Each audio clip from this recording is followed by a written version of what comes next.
Crazy. Hello, welcome to the Tanning Bike Show. I think this is the. I don't think I have to stop. And we were Lil Squeaky. We dropped his That's album me. Feast for Everyone yesterday. His seventh studio album, his third album of the year, 2022. Now we're gonna That's start correct. I've been in my bag. very It's great to consistent. be here. One of the biggest artists in Flex, and I want to start off Absolutely. by asking Squeaky. How did you? Yeah. What got you into music? What made you want to start making music? Well, I mean, I've been floating with the idea for a while, in 2017 especially. Remember, I was making this really offensive cahoot with a friend of mine from middle school. I was floating with the idea of starting a meme rap career myself. He was talking about Young Gravy a lot. I think he was talking about Baby No Money as well. He was a big fan. And he was telling me I should do a similar thing. We were, just kind of messing around and trying, thinking of different dumb rap names. And then he came up with the name Lil Squeaky. We were laughing our asses off. And it ended up sticking. And I didn't release any music. I'd been recording random freestyles that year, 2017. But I didn't release any actual music until the year after, when some friends of mine at high school, I was in ninth grade, they started releasing diss tracks on each other. It started with one of my friends releasing a diss track on this kid named Andrew. The diss track was called Fuck Andrew.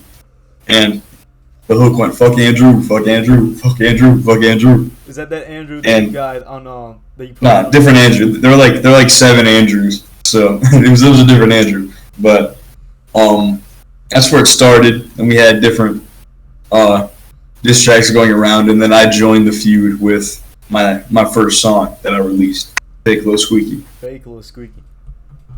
Yeah. Yeah. Who are some of your I can't talk. Who are some of your influences in music? Like early Lil on, Squeaky. as of now. Okay, well, my main influences, they've changed over time in terms of what I'm actually implementing in my music. As of late, ever since about a year ago, maybe even before, throughout much of 2021, I took a lot of influence from Lil B. Started hearing some of his songs, some of the unreleased scrap material, very Lil B influenced, and then basically everything I've released this year, at least all my rap music this year, has had some amount of Lil B influence. I was listening to one or two Lil B mixtapes a day about a year ago, September last year, when I started college. When I was I had this mandatory English course for the first two study periods, the first semester. Hated that course, but every time I had to do that boring homework, I would just put on a Lil B tape, and I'll go crazy. It's very good homework music. Very good homework music. Try it yourself. Listen to Lil B, either a Lil B mixtape in full, or you can shuffle his songs. There's a great playlist called The Very Best of Lil B the Bass God on Spotify. You can just shuffle that. Yeah. You'll find plenty of songs you like. Also, I'm very influenced by Drake, and ASAP Rocky as well, and Nav. Basically all the goats. Young Thug to a certain extent, Future to a certain extent. At this point, I feel like a lot of my earlier music and Flex Entertainment, especially, a lot of my 2020 output was kind of, even some of my 2021 output was kind of me pulling very hard from a bunch of different artists. But I think at this point, I've kind of consolidated myself to the point where we can pinpoint a specific sound and say that's what a Lil Squeaky song sounds like. Yeah. Yeah, for real. So your first, I think it was the EP, Jews in the Ghetto, Volume 1. I think was that your first ever project? It was not. That was my second ever project. My first project was Squeakerton the Chronicle. Oh yeah, Squeakerton. What was the process of making Squeakerton? I don't remember too much. It's gonna turn 4 years old. Might already be 4 years old. At least it's September 2018. But it mainly just came down to finding random type beats on YouTube and then rapping some dumb shit over it. I was doing almost this Nicki Minaj type voice on a lot of those songs. I know Young Garfield's a big fan of those songs. He doesn't listen to me anymore, but he's a big fan of the really old music. He helped it gain some traction again after a number of years. Yeah, I'm also guessing some of your earliest stuff is also like basically the same thing, not much process, just Yeah, I would do it all in Audacity. yeah.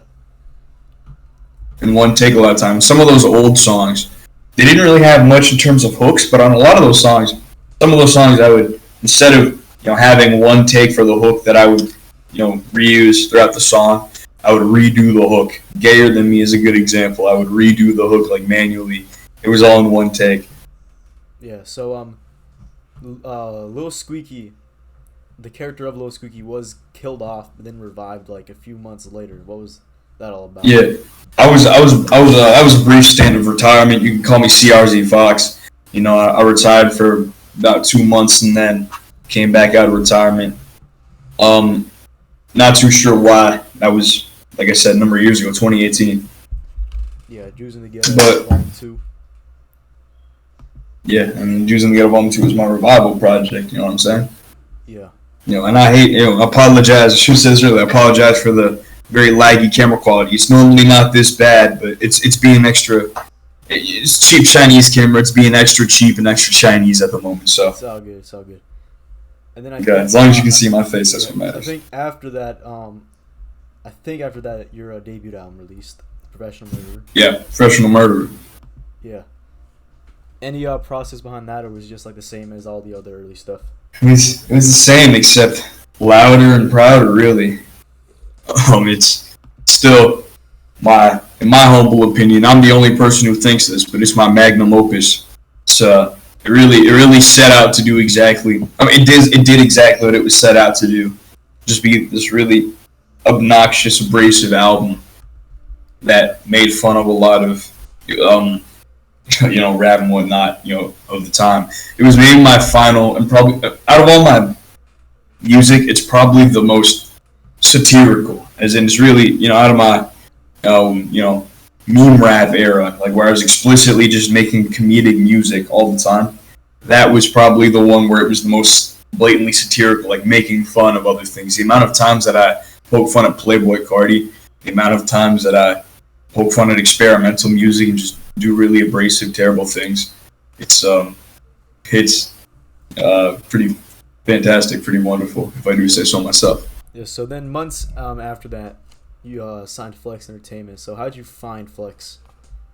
Well, I knew about some of the artists beforehand through, Tommy Craze. That's how most people find Flex and the artists. I knew Submarine Man. I knew CRZ Vox. I knew Lil Squeaky. I found him a little later. I was listening to some of their music and whatnot. J1 was one of the first ones I found. I think I found him after the label. I think the way I found it specifically was Flex Entertainment. It was the first Flex Gang freshman list. My brother came up to me, Die Jitters, he came up to me, and he said that Submarine Man and Lil Meerkat's label, the label that they're in, Flex Entertainment, dropped their own freshman list because the XXL freshman list is taking too long to come out. So Flex Gang made their own freshman list. And they I watched that freshman list video, kind of put me onto a lot of those guys. I remember listening to J1 a decent amount while doing math homework, and the CRZ Fox. I thought My Demons Told Me to Eat More Chicken was one of the funniest songs I'd ever heard at the time. Same with some of the Young Spice songs that were coming out at the time, like I See the Light, Disco Volante. A lot of that classic old school Flex Entertainment music. It appears that you were kind of early on with CRZ Fox. Yeah. Yeah. All right. And what was your? I believe your first single was Menace. At least under Flex, it was Menace. If I recall correctly. Yeah, that was my first song under Flex. Far from my first song altogether. Oh yeah. A lot of people thought it was my first song when it came out, but I put them onto the whole 9 yards of my discography at the time. Yeah. Menace series. Oh yeah, and Menace 4 is also out now. So make sure to also listen to that. Yeah, listen to Menace 4. We're almost at 3,000 views in a week. Alright, so then you dropped this EP, Squeaky for President, which I think had the same type of process as all the other projects as of so far, but it did have your biggest hit. I think probably not your current biggest hit, because you've had like One Bitney and Menace 4 go #1, but still like one of your most well-known songs. I don't just classify my hits and how big they are on, Flex Entertainment chart performance. Fair enough, that's fair enough. I look at them all around. So would you say overall it's your biggest hit? Overall, I would say Nipples is my biggest hit. Yes, you might argue Crocs on My Feet just on Spotify alone, but It's just it's in called terms Cross of My Feet, so that's why. Nipples is a lot more iconic for me, and the Lil Squeaky brand. YouTube video, music video has a lot of views. It was more important in my career for sure. Really kind of opened the door to doing a lot more things and getting a lot more recognition. I think one of the reasons that God Mode really was my true breakout project, and that I really skyrocketed in popularity after that was the fact that Nipples was already a smashing success, and people were interested to see what I was going to do next. All right, so then God Mode, released July 2020, and I believe that was is your second album, and I think it was the first project to have more process done behind it than your previous work, if I recall. Yeah, at least attempts to. I made the album probably altogether in a month and a half to 2 months. It was not a difficult album to make. A lot of those beats are very amateurish and skeletal. I think I was breaking some of it down to the mosquito disease, one of the most ardent defenders of God Mode. And after I was breaking it down to him, he saw how simple it was, and I think he started to like it less. And he also recently said, we'll get to It's Just Different a lot later, but he said that there's really, I thought this was a strange thing for him to say, but he said there's no point in listening to God Mode anymore because It's Just Different exists. I do quite like It's Just Different, though. It's a very good album. Yeah, thank you. Everybody go listen. It's Just Different, if in case you haven't already. Yeah. But needless to say, forgot what I was gonna say. Yeah, I at least attempted to do more in terms of mixing and mastering on God Mode, and it kind of it worked.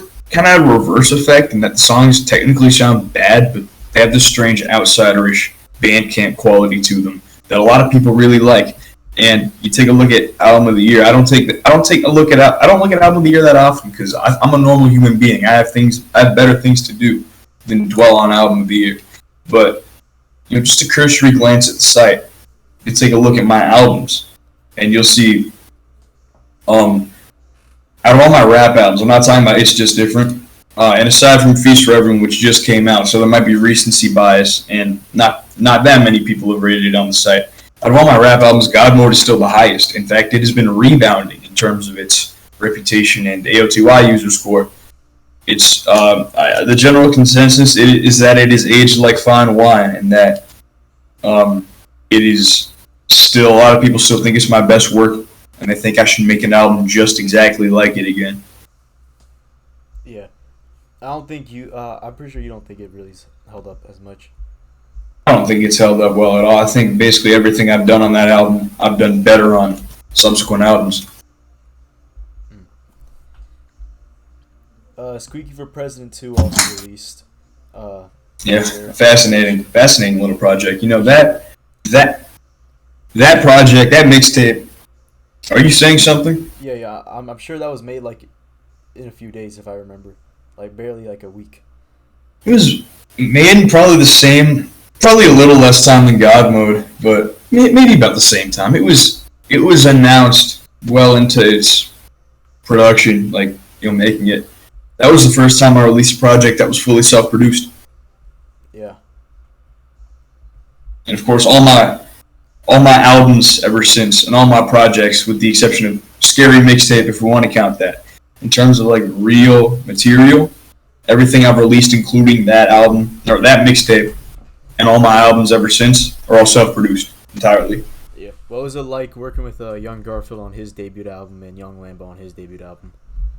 Well, before I get to that, I want to briefly say a little more about Squeaky for President 2. It really demonstrated, as well as the sex tape later on, that people hate mixtapes for some reason.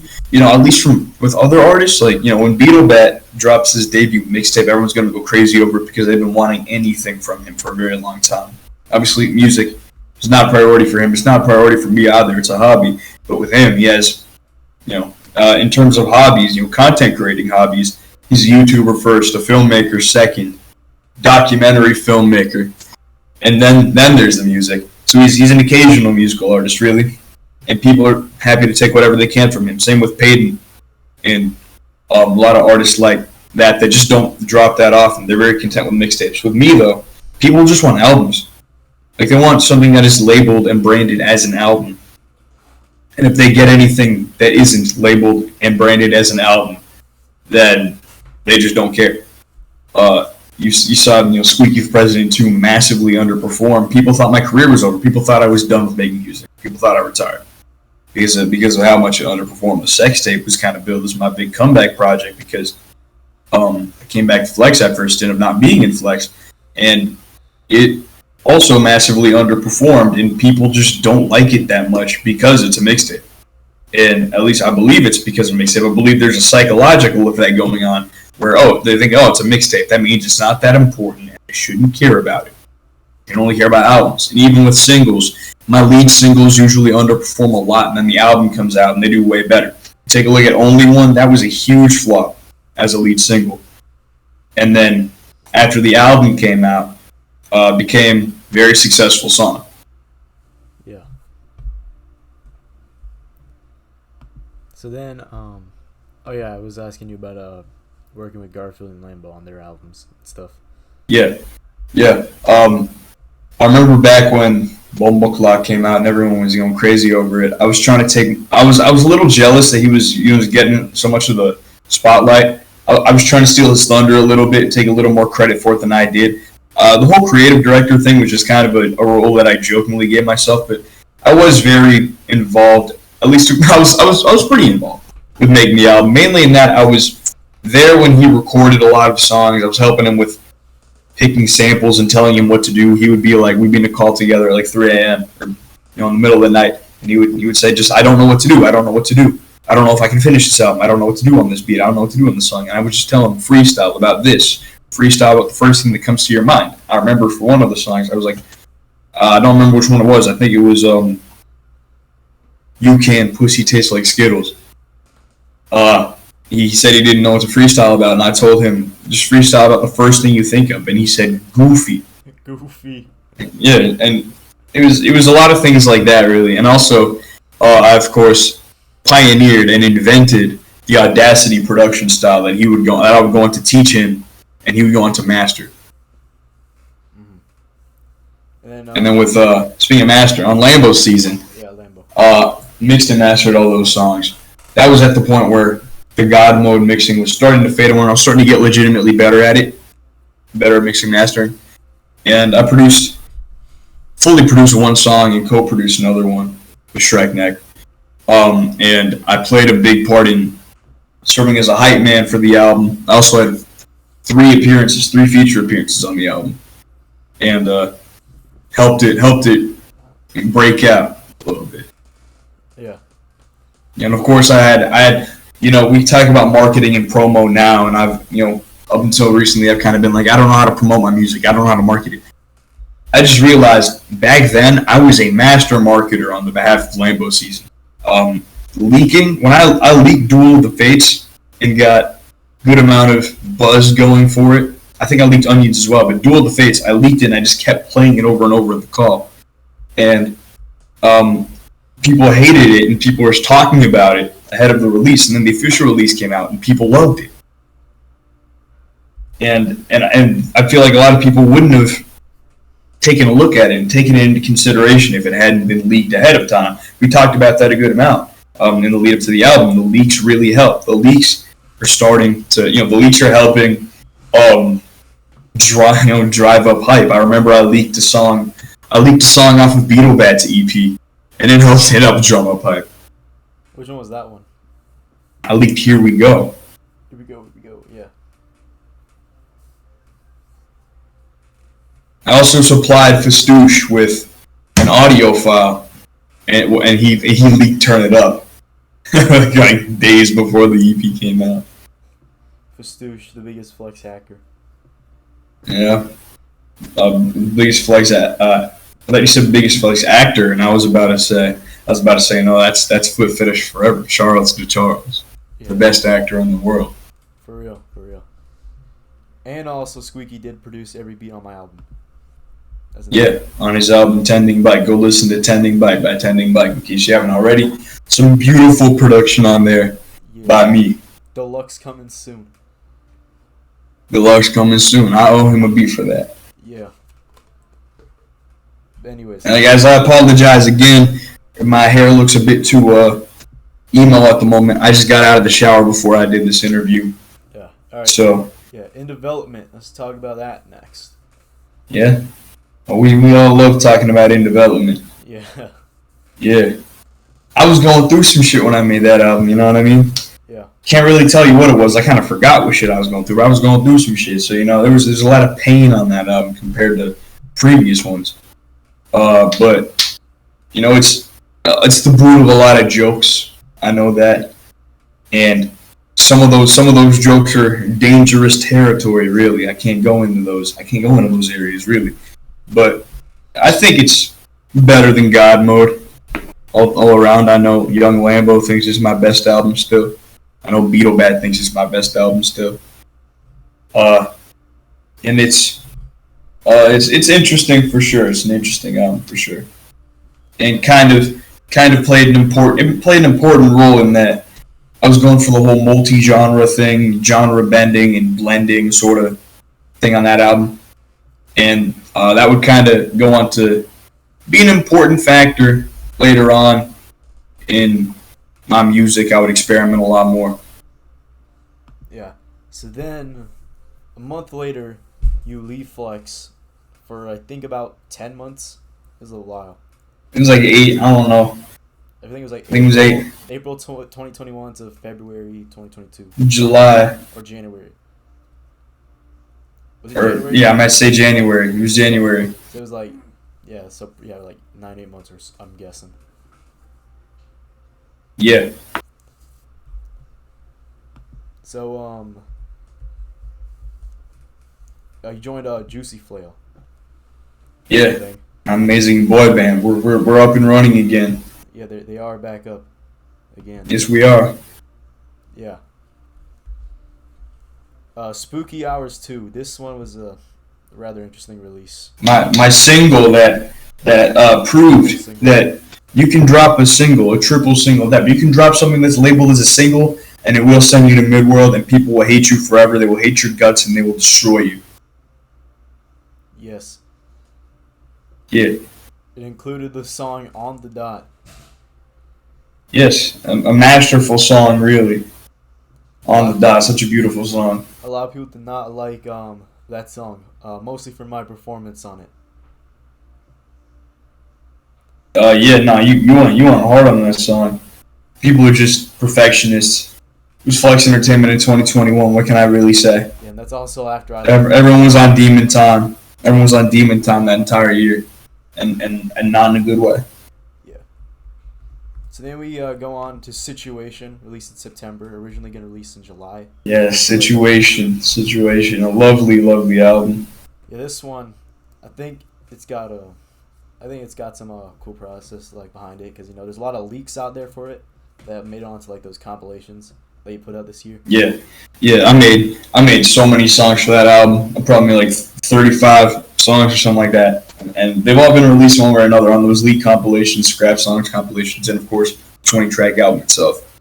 Situation. I remember it was probably the most vibey album that I made. A lot of people got mad at me when I released it, say it sounds like you didn't have fun making this. It's probably the most fun I've had making an album in general.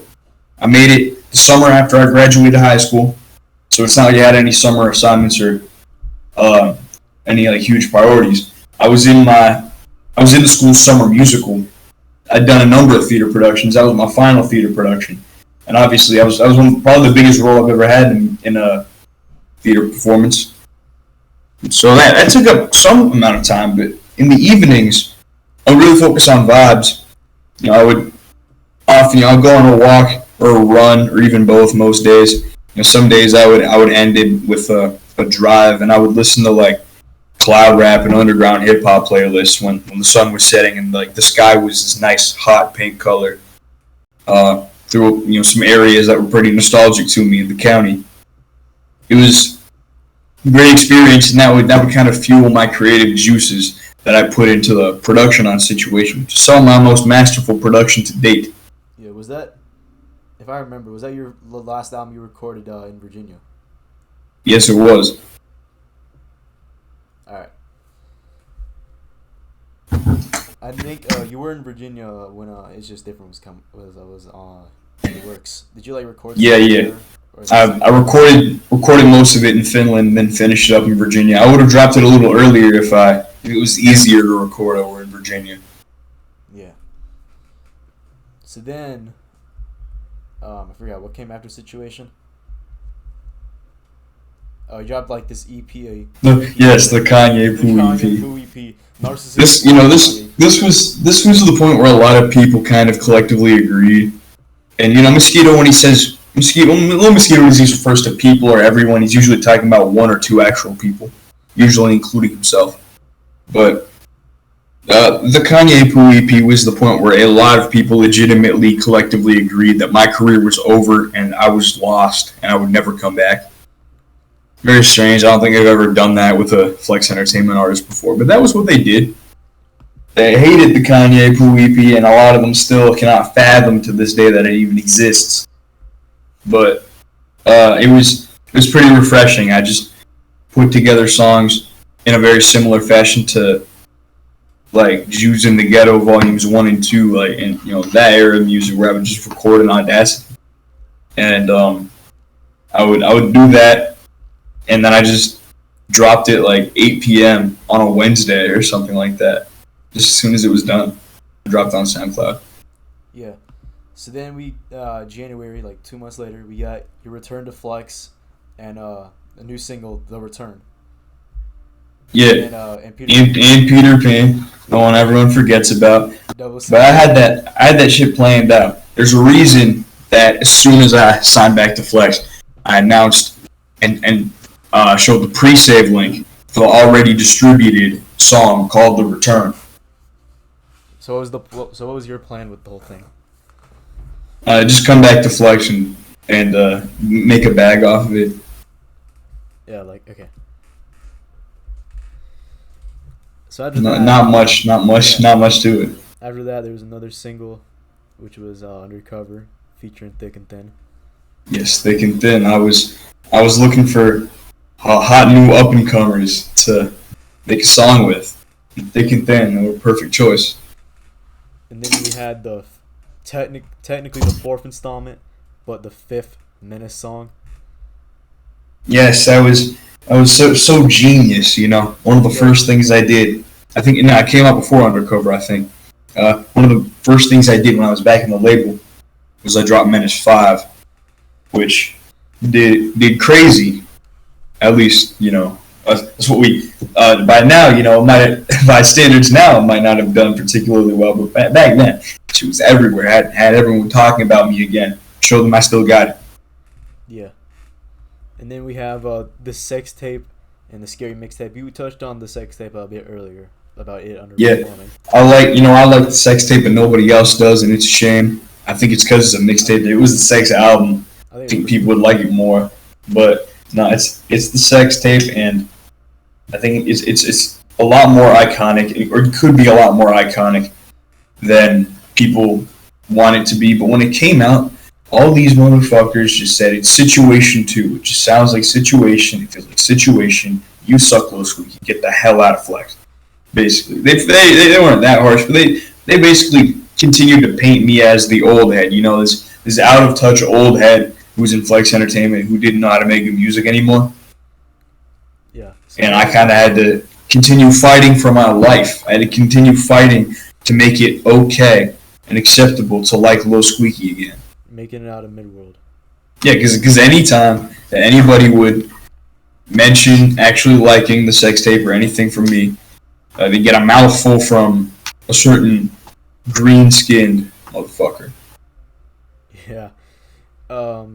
After that, like hours later, we get the scary mixtape, like out of nowhere. Yes, the scary mixtape. That was my revenge on a certain Diggin' Brady for overshadowing my mixtape with his Michigan Boy Baxter quote-unquote album.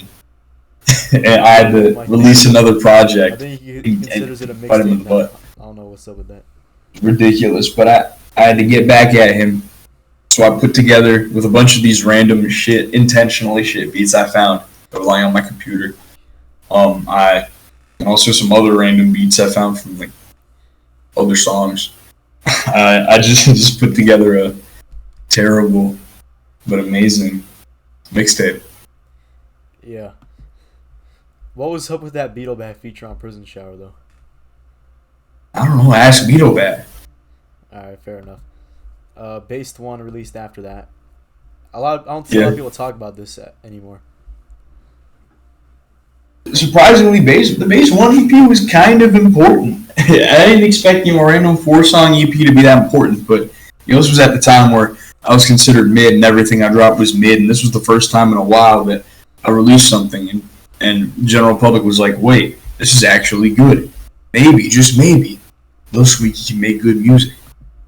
Who knows? And then we get to the 5th album, Art. Hey, let's not get there too fast. We didn't talk about my amazing streak of singles. Oh yeah, like weekly drops, basically. Yeah. Weekly drops. I'm dropping all these random songs with no particular order. I think I counted. I dropped like 17 songs between the sex tape and Art, and only one of them was on Art.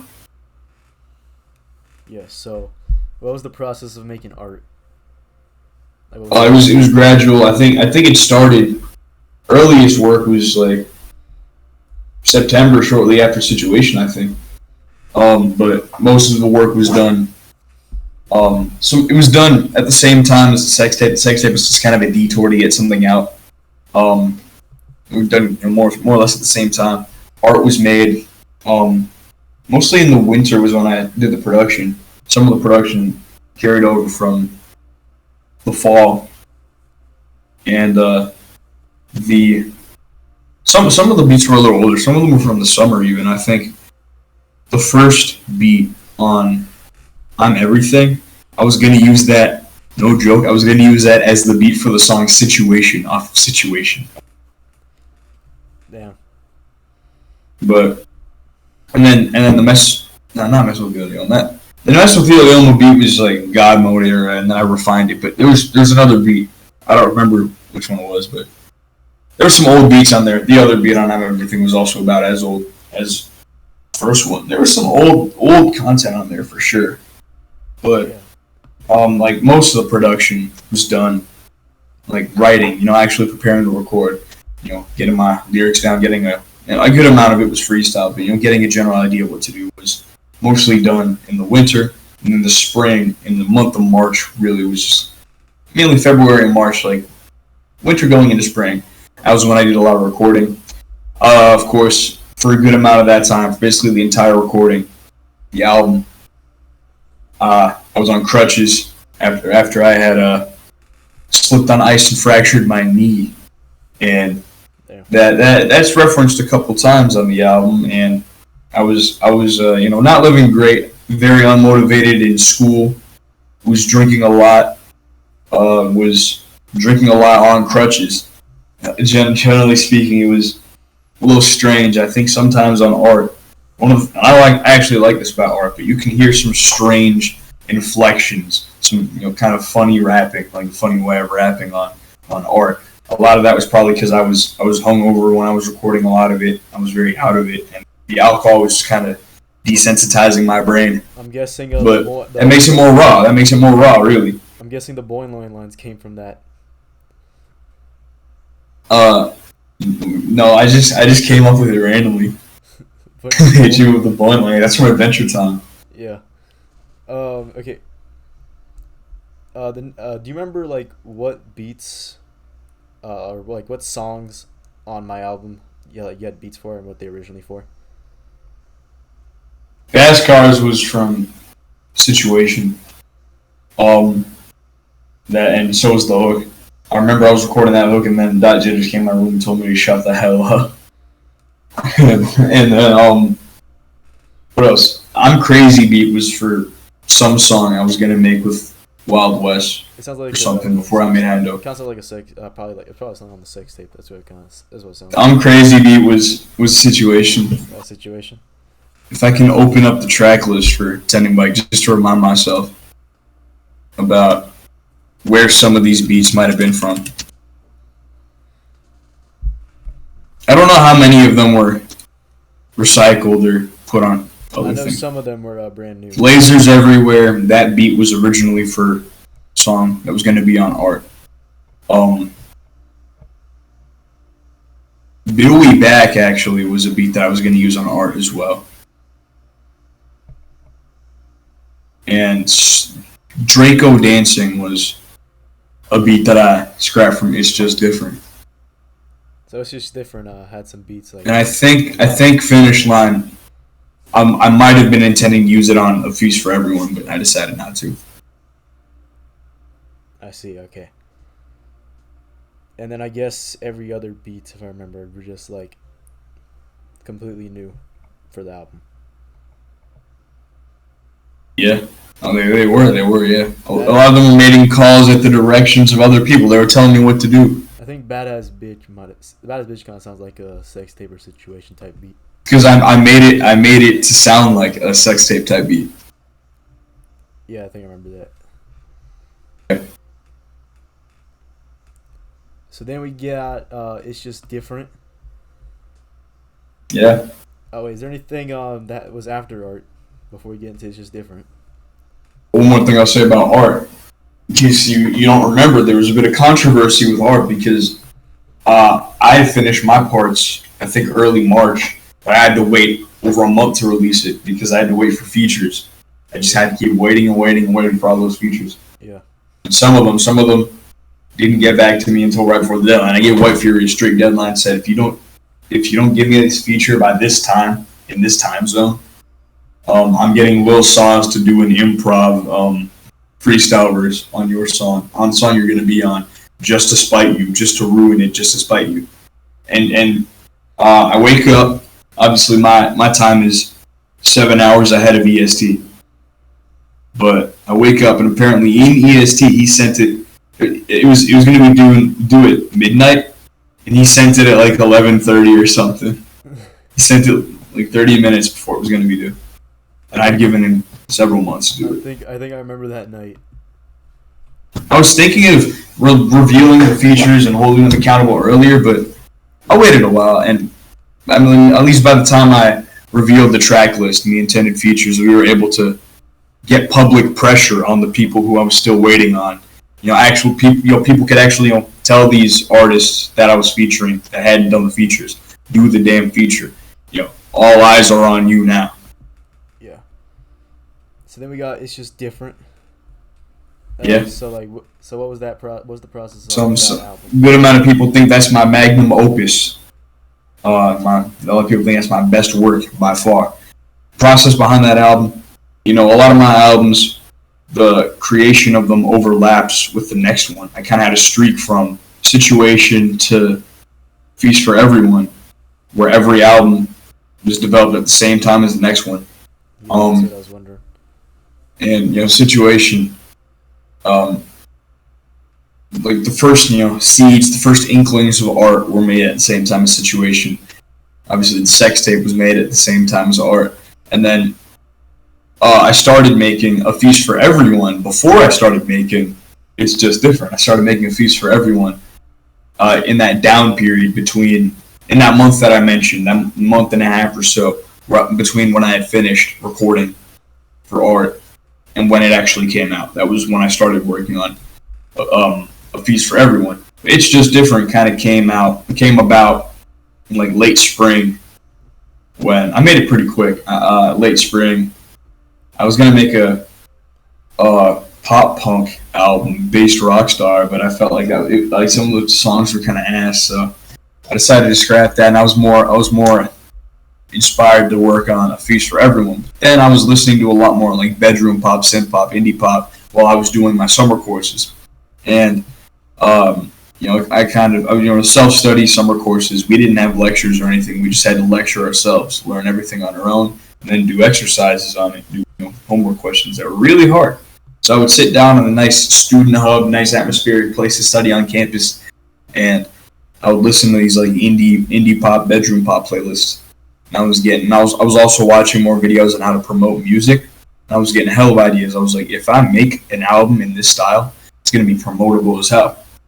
And I'm going to be able to expand my fan base a lot more.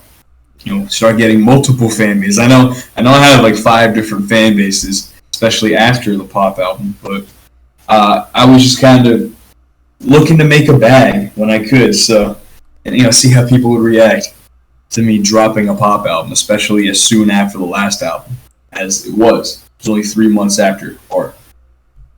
So I just went about producing. Producing was easily the hardest part. Songwriting was not that hard. I mean, it's a pop album. I had a lot of pretty simple lyrics. And recording could be a little difficult at times. But I got it done in a condition that I liked. And didn't have to wait for too many features. It was a more self-reliant album. Some of my hardest production to date, in my opinion. I think some of those beats go crazy. Like I said, most of it was recorded in Finland, and then I went to the U.S. for the summer. And my youngest brother refused to let me stay in his room. Take his room and like sleep in my parents' bedroom. He just kept his room. He wanted his privacy so bad, and he hated it whenever I had to use his shower and like brush my teeth in his room, get dressed in his room. That was where my clothes were. He hated it whenever I had to go in for those basic tasks. He really was defensive about his room. He was very, adamant about keeping everybody out of his room whenever possible. But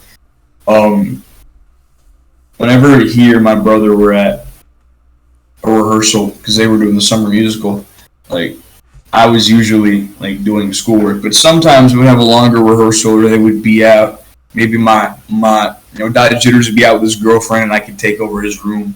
Because no one would be there, and I could work on music there. There wasn't that much more that I had to record. I remember there was a rare instance where it was when I recorded Estonian Cruise. It was a rare instance where both my parents were away from home with my sister, and so I got to take my sister's room, and I just recorded and semi-freestyled Estonian Cruise, and I was dancing around the room, really getting into it while I was recording. It was not nearly as hard to make as it might seem. The whole pop album thing. I guess I'm just good at making music, so I was able to make it pretty quick. You know I can make music quick. Yeah, we all know that. So then we got your most recent release, A Feast for Everyone, which came out. Hey man, I gotta talk about It's Just Different a little more. I gotta briefly mention how shockingly successful the album was. People streamed the shit out of that album. It did a huge favor for my monthly listeners. Before that, I was at 300. Now I'm at, if I may check, I have the 10 like page on Spotify open. I'm the first artist in your fans also I'm at 465 listeners, monthly listeners. Damn. And Feel Too Good hit 1K on Spotify about a month after it came out. One Bent Knee got 300 streams the week after that album came out. And those might sound like small numbers to a lot of people, obviously, but for Flex Entertainment Center, those are pretty big numbers. We're a small group at the end of the day, yeah. And those are big numbers, especially for me. And a lot of people just kept streaming this album a lot, and it started to have a lot of influence. CRZ Fox, CRMB is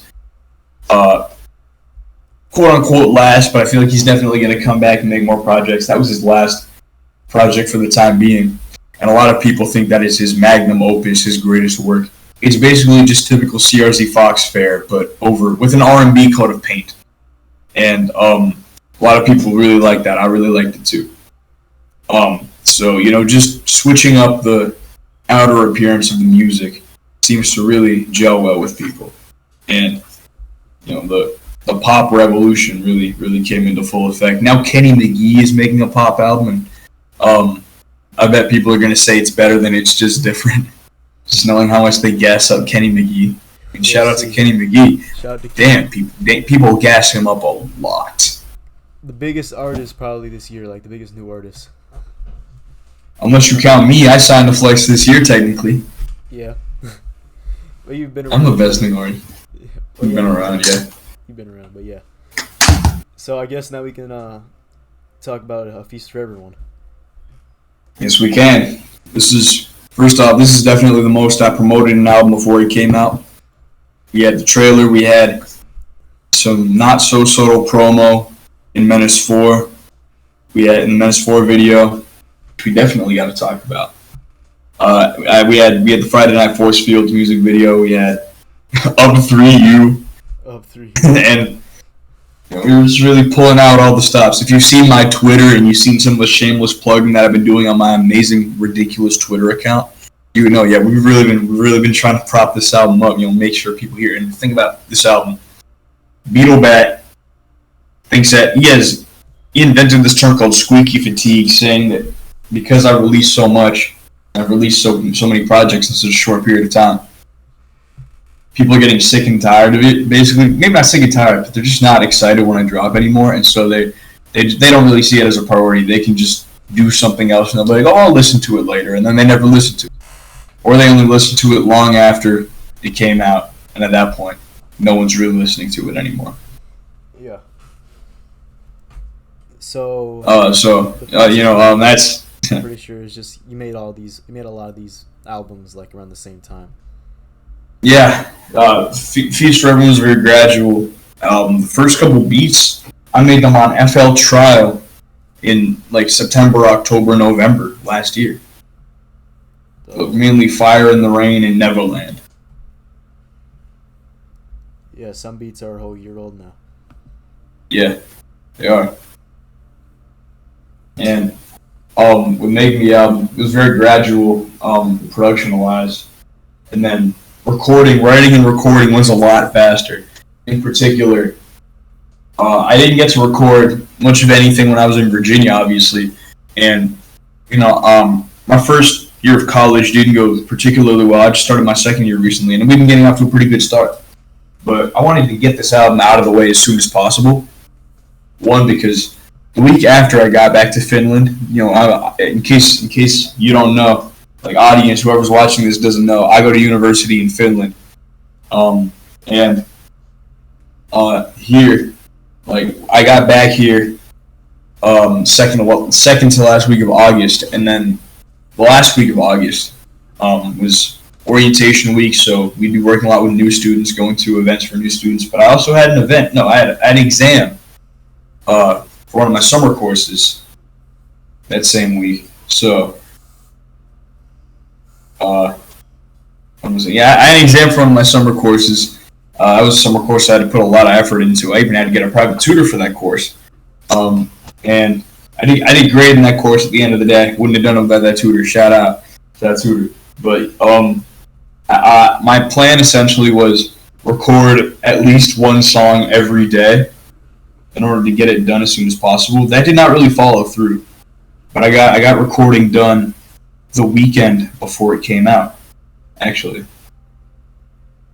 And there were some changes made to the track list. I released one track list originally, but I ended up canning that one, making some changes. There was a song that was going to be on it called Face to Face, where I really liked the beat, very beautiful beat, but I just couldn't come up with a good hook for it.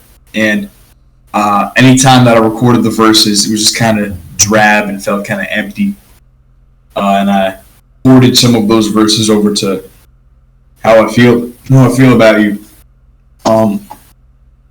which made it onto the album. I didn't even get the idea for that song until like a week and a half before the album came out. And then I just made the song really fast and this flash of inspiration. Really and truly, the song was made gradually because it was made in specific flashes of inspiration. I didn't make it like gradually, consistently over a long period of time. I would make it when I felt inspired enough to make it. And towards the end, I was feeling a lot of inspiration to make it, and I saw a perfect opportunity opened up. God Mode came out 3 weeks after Flex Gang Volume 2. In Development came out 3 weeks after Flex Gang Volume 3, so I thought, it's a stupid trend, but we're going to make this a legitimate trend. I'm going to release this album. I'm going to set this deadline for myself, and I'm going to follow through with it. We're going to release this album 3 weeks after Flex Gang Volume 4. Clearly some work had been done. 3 weeks after Flex Gang Volume 2, I dropped my second album. 3 weeks after Flex Gang Volume 3, I dropped my third album.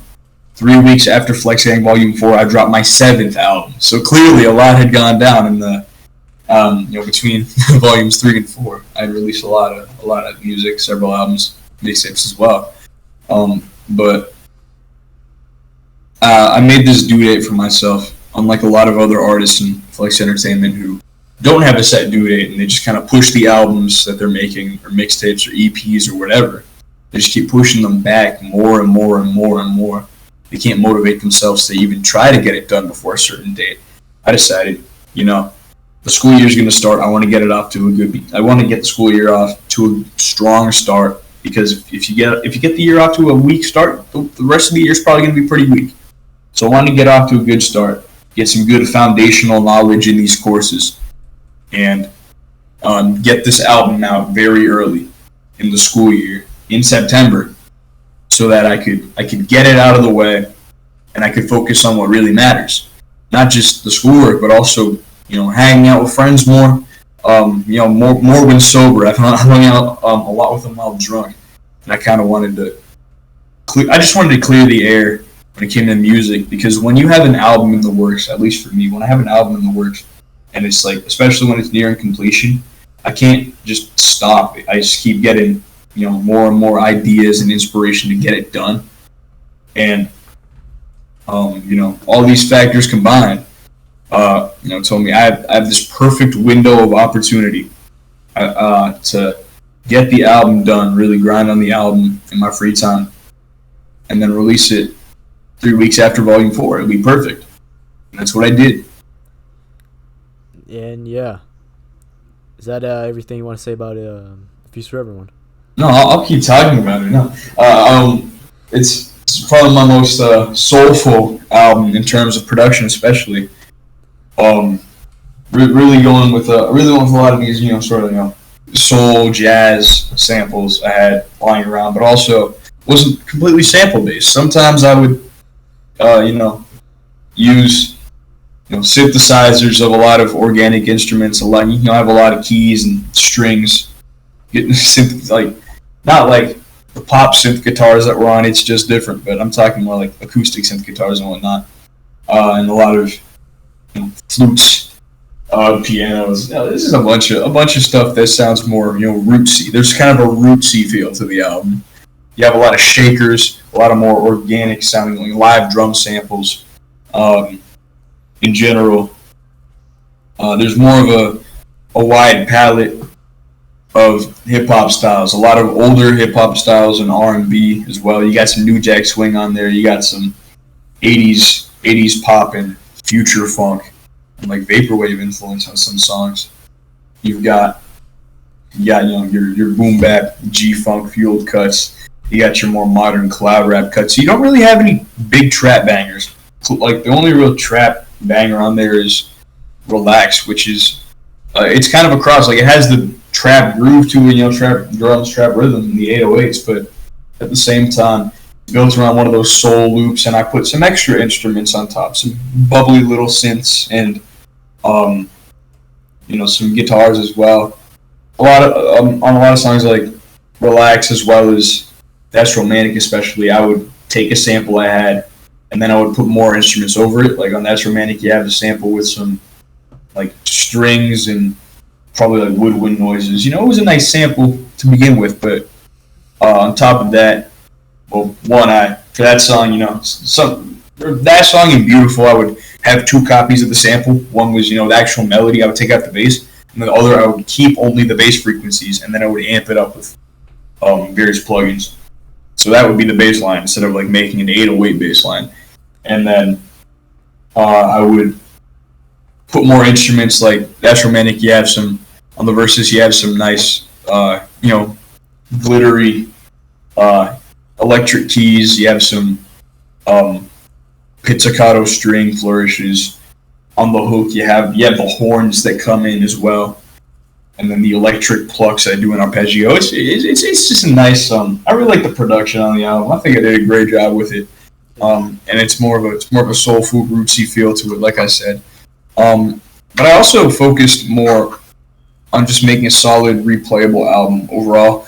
Uh, I know Beetlebat at least doesn't like the fact that there isn't a huge theme to it. Like, art. There's the whole bass positive theme.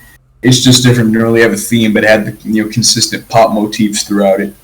But with Feast for Everyone, it's more of just a rap album. It's a feast. Kind of similar to God Mode in that. Yeah, it's a feast, absolutely. Kind of similar to God Mode in that sense. It shares a good amount of DNA with God Mode, in that it's just kind of an album that has shorter, more replayable tracks. A lot of them, but they're still more on the short side. And I really focused on trimming down the fat. I mean, there's 16 tracks. You can say some of them are unnecessary if you want, but personally, I just liked all those songs. And a lot of them, I really tried to squeeze in as much content as possible. I didn't have long intros or outros on the songs. What I try to do on a lot of them is fit in 3 verses where I can. I know a decent number of people here and there complain about my feature selection on songs. They think the features I get on my songs ruin the songs. And so what I did here, I liked all the features I received, and I was picking. I was getting more creative with the features. I wasn't going for the typical Mosquito features and CRZ feature, Beetlebat feature. White Fury has been on like 4 of my albums or something like that. I wasn't gonna I didn't want to get any of these guys on the album. I wanted to get more creative, get some people I haven't worked with on my music, or I've only worked with once or twice. And I also kept the features down to a minimum. A lot of songs just as an insurance policy. I just like having 3 verses on songs a lot of the time now, but as well, I kind of kept in mind, if I throw in another verse, towards the end, one more verse or a bridge, maybe if someone doesn't like the feature, me adding in that extra verse is going to help end the song off on a better note. And a lot of the songs kind of start immediately, and then they end immediately, and then you go into the next song. You can call that abrupt if you want, but I think it helps save a lot of time and help me squeeze all that content into the songs and keep it under 50 minutes. I'm really proud of how the time management aspect of it came. I think it's a lot in the amount of time that it has. Yeah. Yeah, and of course there's less emphasis overall on features. Only half the songs, take a look at Art, for example. 11 out of 12 tracks had features. A lot of them had multiple features. On A Feast for Everyone, there's 1 feature max on any given song, and 8 out of the 16 tracks have features, meaning the other 8 tracks, the other half of the album, there's no features. Features take up only a small portion of the album at the end of the day, because they don't take up the full song. Obviously, it's not like features take up half the. They may be on half the songs, but minutes wise, like actual time, they do not take up half the album. That's for sure. Yeah. And I had some genuine flashes of inspiration on this album. Really, like I said, some of these came out of pretty niche circumstances. Beautiful, for example, I tried to produce like a future funk instrumental with the same sample, like the Whitney Houston sample 2 years ago, and it sounded like shit. And I tried to produce a different future funk beat with the other sample, like the Japanese sample that comes in before the chorus on that song, and it sounded like shit too. And then I just kind of got I was getting ambitious. I was thinking, you know what, let's try this again with both samples in the same song. And I fuck with the beat heavy. I think it came out really well this time around. Yeah. And I don't know, just kind of this flash of inspiration to get Lil Flexer on that song. I think he killed it.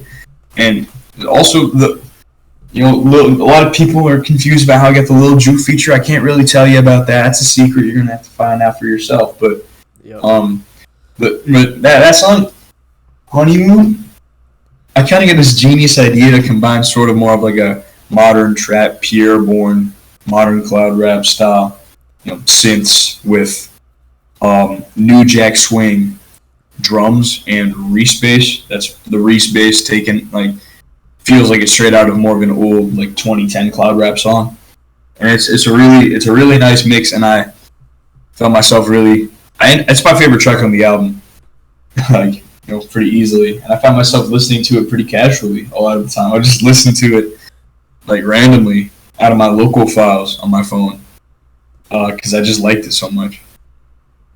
Yeah. Yeah, and in general, I like a lot of those songs a lot. I like it's a unique. I feel like maybe it's not that unique of an album, but it's a unique vibe that I don't think has really been showcased. It's kind of a vintage vibe, and I think it's cool that we can have vintage feeling hip hop that isn't just boom bap, and we can have boom bap that actually has groove to it, like on Unk, like on How We Ride. That's how you do boom bap in Flex Entertainment. Hate to praise myself too much. I mean, I love myself, but I feel like if you're gonna come through with boom bap, you gotta throw some groove into it. You gotta have some more, gotta have some more energy behind it. Yeah. So is that all you want to say about Feast for Everyone, or is there more you want to? Not that I can really think of. I think that's pretty much everything. It was a pretty scattershot conversation, but at the end of the day, I don't want to give away too much for people that haven't listened to Feast for Everyone. Yeah, at the end of the day, y'all should go listen to it. So anyways, before we absolutely. Before we sign out, yeah, I know. Messages to the viewers. I love you. I love you all. It's all based. It's all love. It's all good vibes. Love everyone. If you're making music right now, set a deadline for yourself and try to get it out for that. Get it done at least before that deadline, so you don't just keep pushing it back more and more and more. And before anyone asks, this is Flex Entertainment. So basically, as soon as you release an album, the question that's on everyone's mind is, when's your next album? What's your next album going to be like? They ask that the day you release the album. This is the first time in a while that I can say this. The work done for my next album is 0%, and I do not want to think about making a next album. Yeah. Simply put, after all that crossover between the previous albums, man, I'm frankly exhausted, and I'm glad I can take a break. Yeah. Without without having some amount, with previous albums, I was like, I have some amount done for the next album. I got to get this done. I got to get this out. Not the case right now. I'm good. He's good. So anyway, yeah. Thank you for also fun fact. This is the longest interview I've done. Yeah, I told them we'll keep it quick, but it's an hour. I kept it thorough. No cheaping out. Yeah, okay. How long are the other ones? So the Legoland interviews, 47 minutes. The Twisted Wizard, 6 minutes. Young Lambo, 35. Kenny, 27. MB, 10. 6-minute interview. Yeah. I just had a lot to talk about, dude. I have so much music out. Yeah. Yeah. So anyways, thank you for watching the show. Shout out to Lil Squeaky. Yeah. Thank you for watching. Shout out Twisted Wizard. Stream Feast for Everyone. It's just different. Yeah, stream. Everything else. Yeah, stream A Feast for Everyone. Stream It's Just Different. Stream Art. Stream Sex Tape. Stream Situation. Stream Kanye Pooh EP. Stream In Development. Stream Squeaky for President 2. Stream God Mode. Stream Squeak for President. Stream Professional Murderer. Stream Squeaky Sings a Classic. Stream Jews in the Ghetto Volume 1. Stream Jews in the Ghetto Volume 2. Stream Dead Ass Ricky's Last Stand. Stream Squeakerton the Chronicle. But most importantly, stream A Feast for Everyone, my newest album. You might just gain a new favorite rapper. Who knows? Yes, sir. All right. Peace out, everyone. Yes. Peace.